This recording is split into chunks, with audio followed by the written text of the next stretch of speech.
लोकसभा चुनाव को लेकर मध्य प्रदेश में सियासी हलचल तेज हो चली है। भाजपा और कांग्रेस दोनों ही पार्टियां पूरे दमखम के साथ तैयारियों में जुटी हुई है।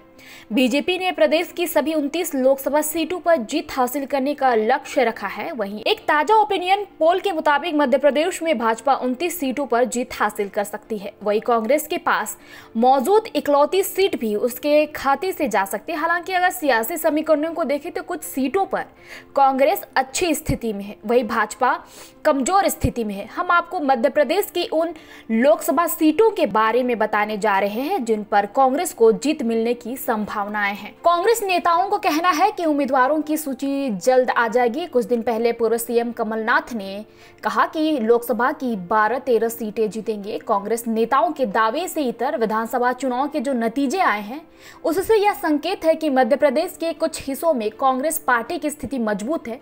इन जगहों पर कांग्रेस बीजेपी को लोकसभा चुनाव में कड़ी टक्कर दे सकती है। वैसे सीट की बात करें तो ग्वालियर, रतलाम, धार, बालाघाट, मुरैना और छिंदवाड़ा है। बीजेपी ने इनमें से कुछ लोकसभा सीटों पर अभी उम्मीदवार भी घोषित नहीं किए हैं। धार, छिंदवाड़ा और बालाघाट सीट के लिए अभी बीजेपी ने उम्मीदवार घोषित नहीं किए। वहीं कांग्रेस ने अभी किसी सीट पर नाम फाइनल नहीं किए हैं। ग्वालियर, मुरैना, रतलाम सीट पर बीजेपी ने प्रत्याशी दे दिए हैं। इन सीटों पर बीजेपी उम्मीदवारों ने तैयारी शुरू कर दी है। लोकसभा चुनाव 2024 में रतलाम सीट पर मुकाबला दिलचस्प होने वाला है क्योंकि बीजेपी ने यहां से अनीता नागर सिंह चौहान को उम्मीदवार बनाया है। कांग्रेस ने उम्मीदवार नहीं घोषित किए हैं। रतलाम जिले में विधानसभा की 5 सीटें हैं। इन 5 से 4 सीटें बीजेपी जीती है। वहीं एक सीट बाप के खाते में गया है। हालांकि इस लोकसभा सीट के अंतर्गत झाबुआ जिला भी आता है जिसमें आदिवासी बहुल इलाका है। यहाँ कांग्रेस की स्थिति मजबूत है। सैलाना विधायक कमलेश्वर डोडियार भी चुनाव लड़ने का ऐलान कर चुके हैं। अब कांग्रेस के साथ चले जाते हैं तो बीजेपी की राह आसान नहीं है। छिंदवाड़ा में लोकसभा सीट कांग्रेस का अभेद किला है। मध्य प्रदेश में इकलौती सीट है जहां बीजेपी जीत के लिए तरस रही है। विधानसभा चुनाव में इस बार भी वहां खाता नहीं खुला है। 7 सीटों पर कांग्रेस का कब्जा है।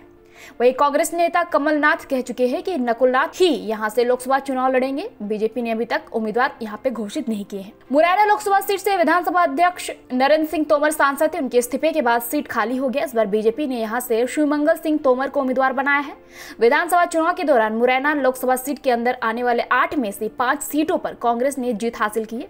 नरेंद्र सिंह तोमर जैसे नेता के होने के बावजूद बीजेपी को 3 सीटों पर जीत मिली थी। वहीं इस बार ग्वालियर में बीजेपी की राह आसान नहीं। इस बार पार्टी ने भारत सिंह कुशवाहा को उम्मीदवार बना है। विधानसभा चुनाव के दौरान यहां भी कांग्रेस ने बीजेपी को 3 सीटों पर शिकस्त दी थी। भारत सिंह कुशवाहा भी चुनाव हार गए थे। कांग्रेस अगर धाकड़ उम्मीदवार उतारती है तो बीजेपी की मुश्किलें बढ़ जाएगी। धार लोकसभा सीट पर कांग्रेस की स्थिति मजबूत है। साथ ही नेता प्रतिपक्ष उमंग सिंघार इसी लोकसभा सीट से आते हैं।